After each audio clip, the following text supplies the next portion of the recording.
Ao reconhecer que é incapaz de conviver com a enorme culpa que carrega, Asa Mitaka toma uma difícil decisão. E olha que eu avisei no meu último vídeo que a solução seria algo nesse sentido. Mas quem disse que o Chainsaw Man concorda com isso? Ele toma as suas próprias decisões e ai de quem tenta ordenar que ele faça algo contra a sua vontade. Enfim, nós vamos conversar sobre isso e muito mais ao longo desse vídeo, então fique comigo até o final.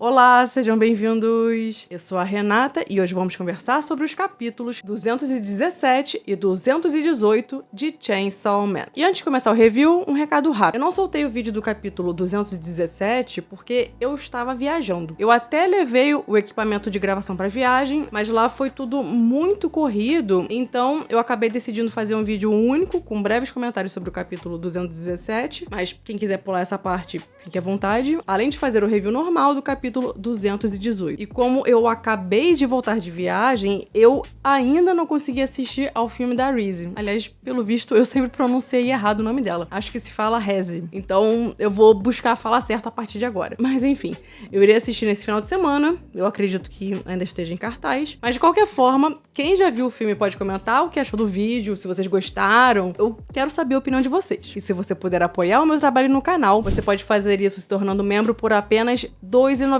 por mês. E claro, eu deixo aqui o meu muito obrigada a todos que já são membros do canal. Mas quem não puder, só de se inscrever, comentar, curtir o vídeo ou comprar os mangás do Chainsaw Man pelo meu link na Amazon já é uma grande ajuda. Começando pelo capítulo 217, a Asa trouxe à tona uma memória de um domingo em que ela era criança e estava com seus pais à beira de um rio. Tudo parecia normal, até que um demônio saiu da água e os atacou. O pai da Asa perdeu uma perna tentando protegê-la, enquanto a mãe conseguiu matar o demônio, batendo nele com uma pedra. O pai ficou agonizando com a dor, a mãe pressionou a ferida e mandou a Asa buscar os caçadores de demônios. A Asa correu e acabou tropeçando, como sempre costuma acontecer nos momentos mais importantes. Só que o grande detalhe disso é que a Asa revelou que tropeçou de propósito. Isso porque a Asa criança pensou que se ela se atrasasse, talvez o seu pai acabasse morrendo. Então, quando a Asa chegou ao local com uma caçadora de demônios, o seu pai, de fato, já tinha morrido. Só que não foi por conta do ferimento na perna. Asa percebeu que a cabeça do seu pai estava sangrando e ela notou uma pedra cheia de sangue. Mesmo sendo criança, a Asa ligou os pontos. E horas depois, a mãe confessou pra Asa que, se o marido tivesse só perdido a perna, o seguro pagaria um valor pequeno. Mas se ele tivesse sido morto por um demônio, o dinheiro seria suficiente para manter as duas e garantir o estudo da Asa. Não bastasse isso, a mãe ainda revelou que o marido estava traindo ela. Ou seja, a mulher estava com raiva do cara e aproveitou da situação para se livrar de uma vez por todas do marido e ainda conseguir um bom dinheiro do seguro. Voltando ao presente, a Asa comentou com o Denji que não sabia dizer se a sua mãe era uma pessoa má ou não. Até porque o seu pai era alcoólatra, às vezes violento, e a Asa admitiu que a vida delas melhorou depois que ele morreu. E ao revelar ao Denji que quando estava correndo pelo beco para chamar os caçadores de demônios, Asa tropeçou de propósito para atrasar o socorro, ela virou pro Denji e perguntou se ele achava que ela era uma pessoa má. E aí, ele contou que matou o seu próprio pai e fez parecer suicídio, mas ele era uma pessoa boa. Um olhou pra cara do outro e os dois caíram na gargalhada, enquanto no mundo real, a Yoru sorria após ter sido fatiada mais uma vez pelo Chainsaw Man. E agora que ficamos sabendo que a Asa tropeçou de propósito pra ver se dava tempo do seu pai morrer, se a gente fizer uma releitura da parte 2, pode ser que ela tenha se valido desse recurso de tropeçar de propósito em algumas ocasiões. Por exemplo, quando a Asa tropeçou e matou o Buck, lá no primeiro capítulo da parte 2, ainda que parecesse que tinha sido um acidente, a Yoru avisou que já sabia de tudo. Inclusive, sabia que a Asa não se sentia mal por ter matado o Buck. Com esse capítulo, fica claro que essa foi uma das situações em que a Asa tropeçou de propósito. Já no final do capítulo, a Asa e Denji começaram a gargalhar, mas eles não estavam rindo porque eles estavam certos em terem matado os pais, que eram pessoas abusivas, mas sim porque, além de ser algo que eles têm em comum, na real, eles não acreditam que são boas pessoas. E o fato de se considerarem tornarem boas pessoas é uma piada. E detalhe que mesmo o pai perdendo uma perna pra proteger a Asa, ainda assim ela tropeçou de propósito pra ver se dava tempo dele morrer. Ou seja, o pai dela deveria ser um cara extremamente abusivo, porque nem mesmo um ato heróico foi suficiente pra limpar a barra dele com a Asa. Agora, com relação à fala do Denji, aparentemente a tradução mais correta é a versão espanhola, em que ele disse que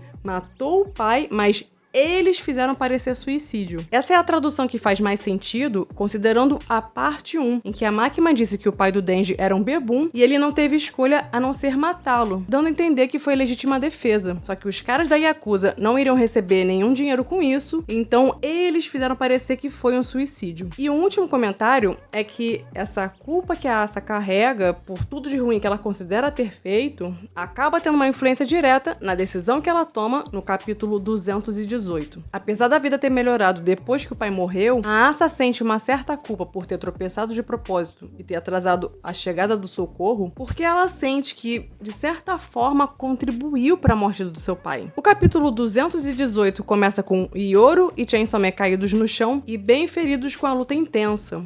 No mundo onírico, Asa olhou pro Denji com seriedade e surpreendeu ao dizer que vai conseguir retomar o controle do corpo por um instante e criar uma abertura contra Ioro, e que o Denji deveria se valer disso para comê-la. Denji discordou, dizendo que não quer matar a Asa, mas ela insistiu que essa é a única forma de derrotar a Ioro. Asa, com um ar resignado, disse que já estava praticamente morta e que nunca mais terá o seu corpo de volta, pois a Ioro não pretende devolvê-lo. Ela confessa que chegou a acreditar que poderia ser amiga do demônio da guerra, que poderia convencê-la a ser boa, mas que a essa altura já não tem mais esperanças. E isso demonstra que a Asa sente que perdeu a batalha interna contra a Ioro. Bom, aqui tem um detalhe. A Asa comentou que a Ioro não tem a menor intenção de devolver o seu corpo. Mas assim, de acordo com o que foi dito na parte 1, sabemos que contratos são levados muito a sério pelos demônios. Lembrando que a Himeno explicou que se uma das partes honrar o contrato, a outra também é obrigada a fazer isso, custe o que custar. E quem descumprir o contrato acaba morrendo. Quando a Ioro reivindicou o corpo da Asa, ela prometeu que devolveria o corpo dela desde que ela ajudasse a derrotar o Chainsaw Man. Então, imaginando um cenário em que isso realmente acontece, eu acho que a Ioro não teria outra escolha a não ser libertar a Asa, pro próprio bem dela. Inclusive, como eu já comentei com vocês antes, eu desconfio que a única chance da Asa sobreviver é justamente nesse cenário, com a Ioro saindo vitoriosa da luta. Enfim, Asa explicou que mesmo que o demônio da morte consiga dominar o mundo, a humanidade seja exterminada e o mundo se torne o mundo dos demônios, Denji sobreviveria. Quanto à própria Asa, ela já não se importava mais com o próprio destino, já que pra ela seria impossível estar viva e conviver com a culpa que ela sentia pelas coisas ruins que fez. Ainda que não tenha sido a Asa que diretamente matou sei lá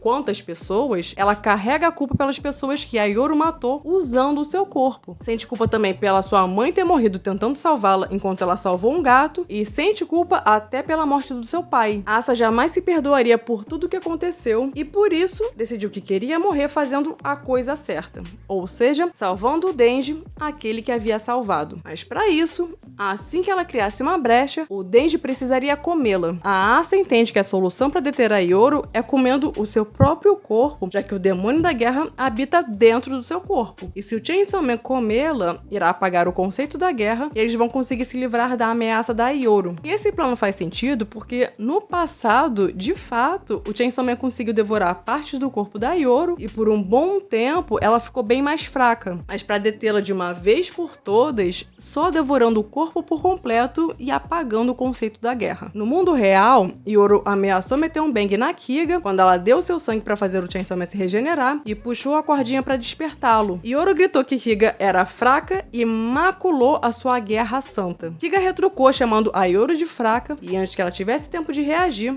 Asa retomou o controle do seu corpo e por um instante apontou o dedo para si e disparou um bang, explodindo a sua própria cabeça. Agora, como será que Asa conseguiu recuperar o controle do seu corpo? Talvez tenha sido a sua determinação de tomar as rédeas do seu destino e encerrar a sua vida, a sua própria maneira, escolhendo salvar o seu salvador. Por outro lado, quando a Asa tá com medo, a Yoru não consegue assumir o controle. Então, talvez o medo de morrer tenha sido suficiente para expulsar a Yoru por alguns instantes. E como eu já tinha comentado com vocês, eu desconfiava que esse contrato da Yoru com o governador da Califórnia não beneficiaria a Asa. Pelo contrário, a brecha desse contrato era justamente a Asa. Por isso que eu falei que a forma de matar a Yoru sem precisar fazer isso 32 milhões de vezes seria justamente matar a Asa. Então, ou o Denji seria obrigado a fazer isso, ou a própria Asa decidiria se sacrificar, e foi justamente o que aconteceu nesse capítulo. Logo em seguida, o Swordman interveio e partiu o corpo do demônio da guerra ao meio, passando a bola pro demônio da morte, que tirou da Pokébola o demônio da guilhotina e ordenou que a Gione fizesse picadinho da Yoru. Em questão de segundos, a Yoru teve seu corpo totalmente fatiado e os aliados do demônio da morte gritaram para que o Chainsaw Man a comesse. Mas o que foi que ele fez? O Chainsaw Man decapitou o Swordman, Kiga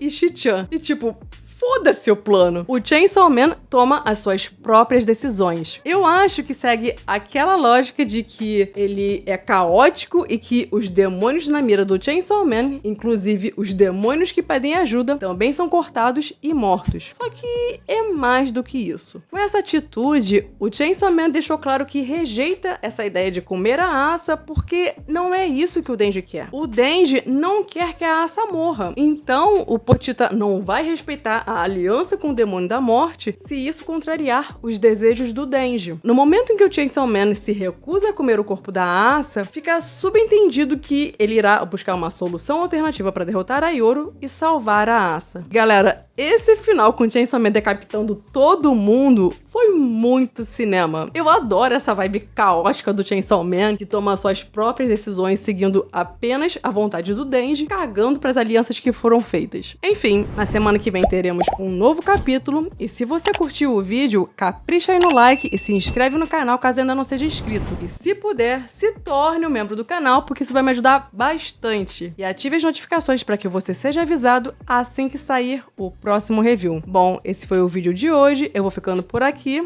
Até breve